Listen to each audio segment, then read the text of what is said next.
কত বছর বয়সে সন্তানের বিছানা আলাদা করে দিতে হবে? আপনার সন্তানের বয়স কত হলে তাকে আর আপনার বিছানায় নিয়ে ঘুমাতে পারবেন না? সেটা পুরুষ হন আর মহিলা হন, মেয়ে হন বা ছেলে হন, বাচ্চাও ছেলে হোক বা মেয়ে হোক, একটা বয়স সীমা আছে যে সময়ের পরে বাচ্চাকে আর বিছানায় রাখা যাবে না। রাসূলুল্লাহ সাল্লাল্লাহু আলাইহি ওয়াসাল্লাম নিষেধ করে দিয়েছে যে এখন আর সন্তানকে তুমি বিছানায় রাখতে পারবে না। প্রিয় ভাইয়েরা, আমাদের সমাজে অনেক সময় দেখা যায় সন্তান বড় হয়ে গিয়েছে, বয়স হয়ে গিয়েছে 10 বছর, 12 বছর, 15 বছর, খুব বেশি আদর করে তো রাতের বেলা সন্তান ভয় পায় বা কান্না করে বা রাতের বেলা তার কোনো ক্ষতি হয় কিনা এই জন্য সন্তানকে নিয়ে ঘুমায়। নাউযুবিল্লাহি মিন যালিক। বড় ধরনের ক্ষতির ভিতরে পড়ে যাবেন, বিপদে পড়ে যাবেন সন্তানকে নিয়ে যদি আপনি ঘুমান। একটা বয়স পার হয়ে যাওয়ার পরও, বয়স হয়ে যাওয়ার পরও বড় হলে সন্তানকে রাখবেন না। যেখানে ঘরের ভিতরে ঢোকা আল্লাহ রাব্বুল আলামিন বলে দিয়েছেন, ওয়াইদা বালাগাল আতফালু মিনকুমুল হুলুমা ফাল্যাস্তাযিনু কামা ইসতা'যানাল্লাযীনা, যে যখন সন্তান বড় হয়ে যাবে, অ্যাডাল্ট হয়ে যাবে, তখন সন্তান মা বাবার ঘরের ভিতরে যদি প্রবেশ করে সেইখানেও তার অনুমতি নিতে হবে, পারমিশন নিয়ে তারপরে ঘরে প্রবেশ করতে হবে।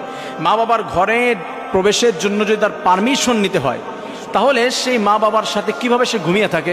How is it possible? এটা কিভাবে সম্ভব? এটা তো হতে পারে না।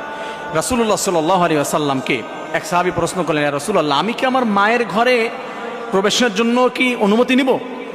রাসূল বললেন, তুমি কি তোমার মাকে উলঙ্গ দেখতে পছন্দ করবে? বলছে, নাউযুবিল্লাহ রাসূলুল্লাহ, না। বলছে, তাহলে কেন তুমি তোমার মায়ের ঘরের ভিতরে প্রবেশের জন্য অনুমতি নিবে না?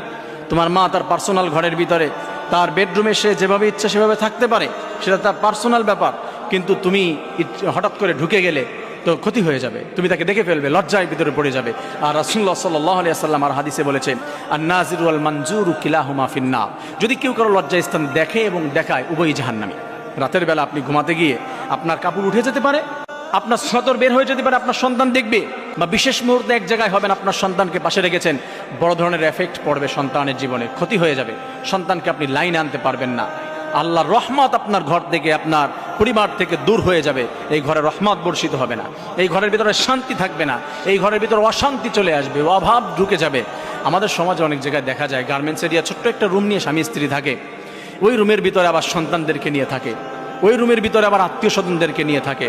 একটা বয়স হয়ে যাওয়ার পরে রাসূলুল্লাহ সাল্লাল্লাহু আলাইহি ওয়াসাল্লাম নির্দেশ করে দিয়েছে, কোনো মানুষ, কোনো সন্তানের বয়স যখন 7 বছর হবে তখন তাকে নামাজের আদেশ করো, যখন 10 বছর হবে তখন সে যদি নামাজ আদায় না করে তাহলে তাকে প্রহার করো, তাহলে তাকে পিটাও, তাকে মারো, নামাজ আদায় করাতে হবে। ঠিক সন্তানের বয়স যখন 7 বছর 8 বছর হয়ে যাবে তখন তার বিছানা আলাদা করে দিতে হবে, তাকে আর এক বিছানায় রেখে ঘুমাতে পারবেন না, আপনি আলাদা করে দেন। আর বর্তমান যুগে আমাদের সন্তানেরা পড়ে যাবেন।